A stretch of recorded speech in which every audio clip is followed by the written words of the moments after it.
السلام عليكم الخوت. اليوم عندي واحد المهمة، وهي نقي هاد السجنة اللي كنعزل فيه الفراج.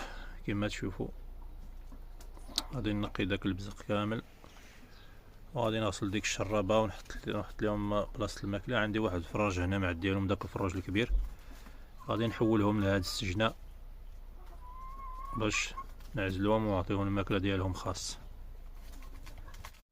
والله يسخر الجميع.